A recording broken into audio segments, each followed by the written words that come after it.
आज की वीडियो में क्या क्या है, आप सबसे पहले यह मुलाहिजा कीजिए।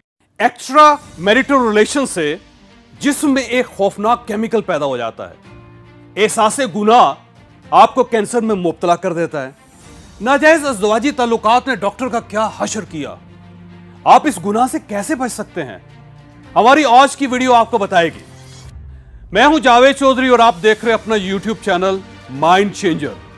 हमारी पिछली वीडियोस की तरह यह वीडियो भी इंशाल्लाह आपका माइंड और फिर आपकी किस्मत बदल देगी। आपने अगर अभी तक हमारा चैनल सब्सक्राइब नहीं किया तो आपकी स्क्रीन पर यह सुर्ख निशान नजर आ रहा है, आप इसे टच कर दीजिए और घंटी के इस निशान को भी हल्का सा छू दीजिए। इंशाल्लाह आपका यह फैसला आपके लिए इंतहाई मफीद साबित होगा। मेरे पास चंद दिन पहले एक डॉक्टर साहब तशरीफ लाए। उनके पूरे जिस्म पर फोड़े निकले हुए थे और उन फोड़ों से बाकायदा पीप निकल रही थी।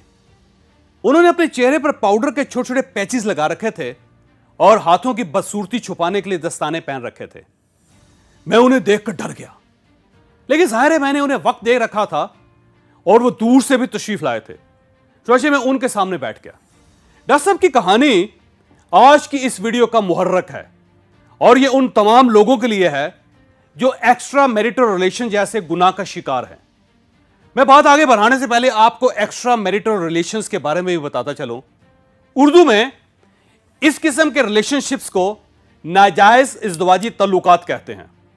यह टर्म अमूमन उन शादीशुदा लोगों के लिए इस्तेमाल की जाती है जो अपनी बेगम या अपने खामद के होते हुए किसी दूसरे के साथ जिनसी रिलेशन डेवलप कर लेते हैं।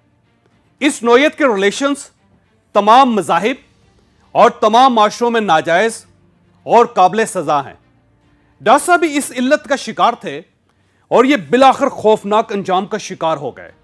डॉक्टर साहब ने बताया ये शादीशुदा हैं, इनके 3 बच्चे भी हैं और ये एक शानदार और खूबसूरत अज़दवाजी जिंदगी गुजार रहे थे।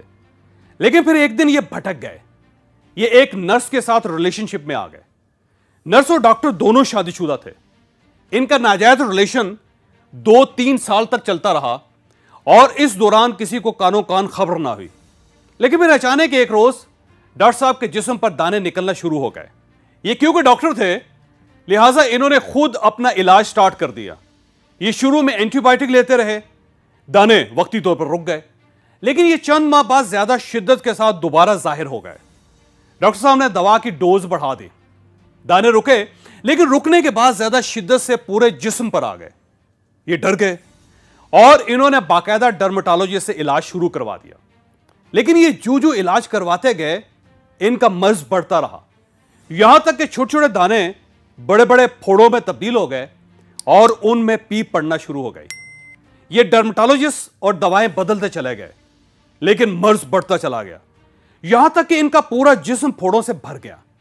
ये इतने मजबूर हो गए कि ये स्विट्जरलैंड चले गए और बर्न शहर में दुनिया के बेस्ट डर्मेटोलॉजिस्ट से मिले।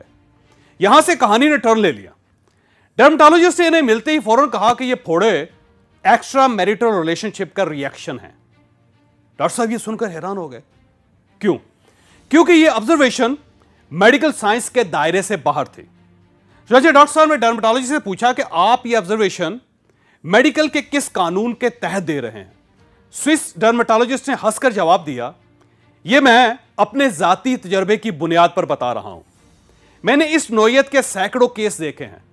95% मरीज एक्स्ट्रा मैरिटल रिलेशनशिप की वजह से इस बीमारी का शिकार थे, लिहाजा मैंने इसका नाम ही एक्स्ट्रा मिल सिंड्रोम रख दिया है। डॉक्टर ने हैरान होकर पूछा, इसकी वजह क्या है? डर्मेटोलॉजिस्ट ने जवाब दिया कि हमारी थ्योरी अभी रिसर्च के फेज से गुजर रही है, हम अभी इसका ऐलान नहीं कर सकते, लेकिन आप क्योंकि डॉक्टर हैं, चुनांचे मैं चंद चीजें आपके साथ शेयर कर लेता हूं। मियां बीवी जब एक दूसरे के साथ रहना शुरू कर देते हैं और जब इनके बच्चे हो जाते हैं तो इन दोनों का खून एक दूसरे से मानूस हो जाता है। दोनों के अंदर बीमारियों के खिलाफ रेजिस्टेंस भी पैदा हो जाती है। ये दोनों एक दूसरे के साथ कंफर्टेबल हो जाते हैं। लेकिन जब ये किसी एक्स्ट्रा मैरिटल अफेयर का शिकार होते हैं तो इनकी बॉडी के अंदर एक नेगेटिव केमिकल पैदा होना शुरू हो जाता है।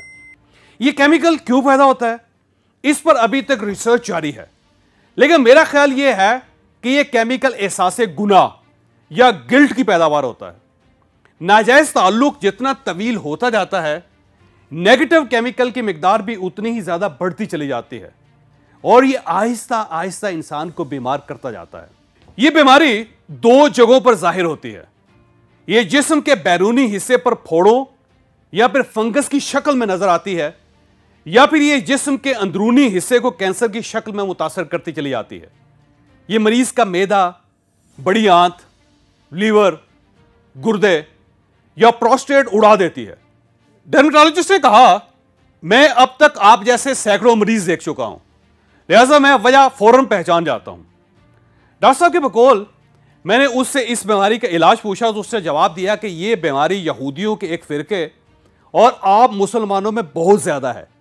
शायद आप लोग ये गलती ज्यादा करते हैं और साथ ही आपका गिल्ट यानी एहसास गुनाह भी बहुत ज्यादा है, लिहाजा आप बहुत जल्द इसकी गिरफ्त में आ जाते हैं। उसने कहा कि मेरा मशवरा है आप लोग गुनाह खत्म कर दें या फिर एहसास गुनाह मिटा दें। गुनाह और एहसास गुनाह दोनों साथ साथ नहीं चल सकते, ये इंसान को बीमार कर देते हैं।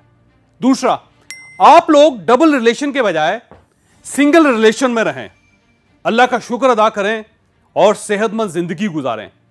ऐसी लज्जत, ऐसी वक्ती खुशी का क्या फायदा जिसका अंजाम खौफनाक बीमारी की शक्ल में निकले। डॉक्टर साहब के बकौल मैंने तौबा की, वापस आया और गुनाह से निकलकर साफ सुथरी जिंदगी शुरू कर दी।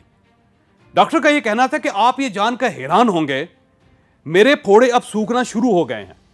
मुझे महसूस हो रहा है मैं इंशाल्लाह बहुत जल्द सेहतयाब हो जाऊंगा। डॉक्टर साहब का कहना था, आप मेरी कहानी लोगों को बताएं।